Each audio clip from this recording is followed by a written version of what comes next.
The entire courtroom fell silent as 72-year-old Samuel Carter shuffled toward the defendant's table in wrinkled prison clothes. His trembling hands locked in cold steel handcuffs. His gray beard was untrimmed, his shoulders bent from decades of hard labor, and his tired eyes held the sadness of a man who had already accepted defeat. The prosecutor confidently declared that Samuel had stolen thousands of dollars from the prestigious law firm, where he had worked as a janitor for over 30 years. The judge prepared to announce the verdict, when the massive courtroom doors suddenly swung open. 3 elegant women in dark business suits walked inside with determined expressions, carrying thick folders filled with evidence. Every head turned toward them. Samuel slowly looked up, and tears immediately filled his eyes. They were the 3 little orphan girls he had once raised as his own daughters, and after 20 long years they had finally returned. Before we continue, if you believe kindness always finds its way back, please take a moment to like this video, leave a comment, share it with someone you care about, and subscribe to the channel for more emotional stories that restore faith in humanity.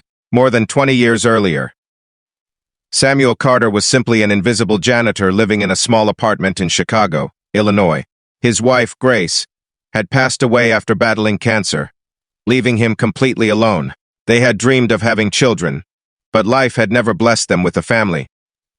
Every evening, Samuel quietly cleaned the halls of an old community center before returning to his empty apartment, where silence had become his closest companion. Although life had taken almost everything from him, it had never stolen his gentle heart. Everyone who knew Samuel described him as a man who would rather skip dinner than let another person go hungry. One freezing winter night, while finishing his shift near an abandoned church, Samuel noticed 3 frightened girls huddled together behind a broken fence. Their names were Rebecca, Hannah, and Rachel. They had recently lost both parents in a tragic highway accident, and had escaped from an overcrowded foster facility after being separated.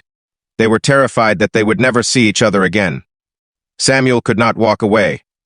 He bought them warm soup with the little money he had left, wrapped them in his old winter coats, and spent the entire night searching for help. When no relatives could be found, and the system prepared to separate the sisters permanently, Samuel made the impossible decision. Despite earning barely enough to survive, he fought through endless paperwork, and eventually became their legal guardian. Life became unbelievably difficult. Samuel worked 2 janitor jobs during the day and cleaned office buildings at night. His hands cracked from harsh cleaning chemicals. His back constantly ached from carrying heavy equipment. Some evenings he returned home exhausted, yet he still cooked dinner, helped with homework, washed clothes by hand, and read Bible stories before bedtime. He never complained, because every smile on the girls' faces reminded him that his sacrifice had purpose. Money was always scarce. Samuel often pretended he had already eaten so the girls could have larger portions. During cold winters, he wore old worn-out shoes so Rebecca could receive new boots for school. When Hannah wanted to join the school science club, Samuel quietly sold the only watch Grace had ever given him to pay the membership fee. When Rachel dreamed of learning the piano, he worked weekends cleaning hospitals, until he saved enough for second-hand lessons. The girls never fully understood how much Samuel gave up, because he never wanted them to feel guilty. He simply told them that love always finds a way. As the years passed, Samuel became their greatest teacher. He reminded them that education could open doors poverty never could. He taught them honesty when lying would have been easier. He taught forgiveness after people mocked their old clothes. Most importantly, he taught them that true success meant lifting others after climbing your own mountain. Eventually, the girls grew into remarkable women.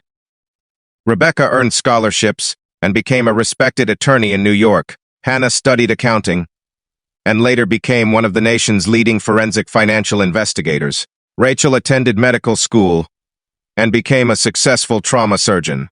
They stayed in touch during college, but demanding careers slowly pulled them in different directions. Samuel never complained about fewer phone calls because he believed their happiness mattered more than his loneliness. Every Christmas he proudly displayed their childhood photographs, whispering prayers that they were healthy and safe. Meanwhile, Samuel continued working as a janitor at the same prestigious law firm, where he had spent decades polishing floors before sunrise and emptying trash after everyone else had gone home. Most employees barely noticed him. Some partners couldn't even remember his name despite passing him every day. Yet Samuel greeted everyone with kindness because bitterness had never found room inside his heart. One ordinary evening, everything changed forever. The firm's corrupt financial director secretly transferred company funds into fake accounts before quietly placing stolen cash inside Samuel's janitor storage closet. Security cameras had conveniently stopped working. During the theft, when auditors discovered missing money, Samuel became the easiest person to blame. Police arrested him without hesitation. News headlines described him as an elderly janitor who had betrayed the company after decades of trust. The city quickly judged him guilty. Sitting alone inside a small jail cell, Samuel didn't worry about prison. He worried that the 3 girls he loved would hear the accusations and feel ashamed of the man who had raised them. He quietly prayed that somehow they would continue believing in the values he had taught them. What Samuel never realized was that Rebecca had seen the shocking news while preparing for another court case. She immediately called Hannah and Rachel. None of them believed the accusations for a single second. The man who had skipped meals so they could eat would never steal from anyone. They canceled everything and flew back to Chicago together. The sisters spent days investigating the case themselves. Hannah analyzed financial records until she uncovered suspicious wire transfers hidden beneath layers of false bookkeeping. Rebecca obtained forgotten maintenance reports proving security cameras had been deliberately disabled before the theft. Rachel located Samuel's former co-workers, who courageously admitted they had seen the financial director entering the janitor closet hours before the missing money was discovered. Piece by piece, the truth finally emerged.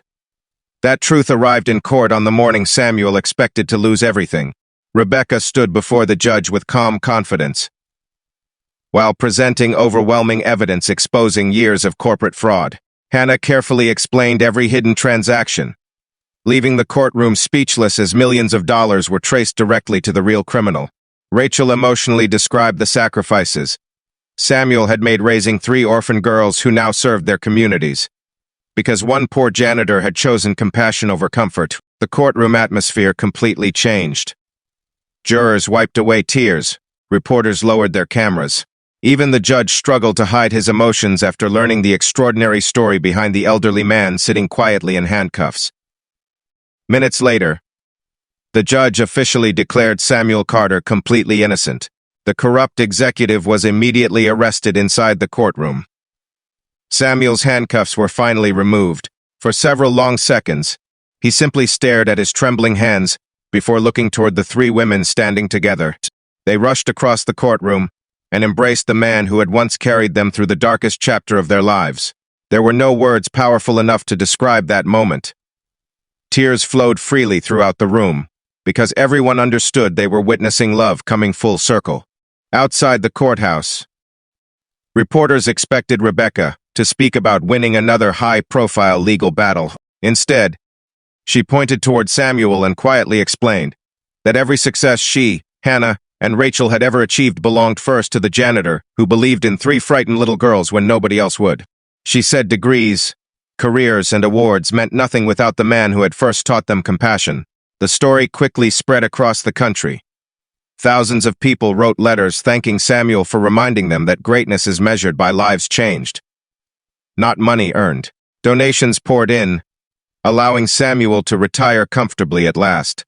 But the greatest reward wasn't financial security.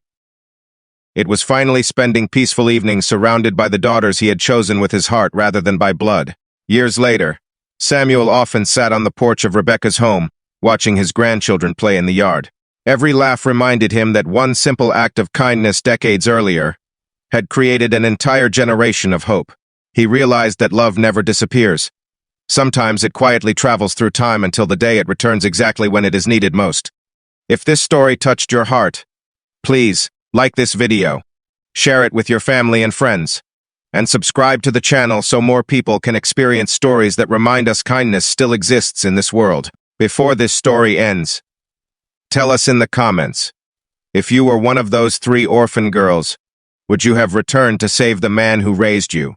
Samuel Carter never became wealthy, famous, or powerful.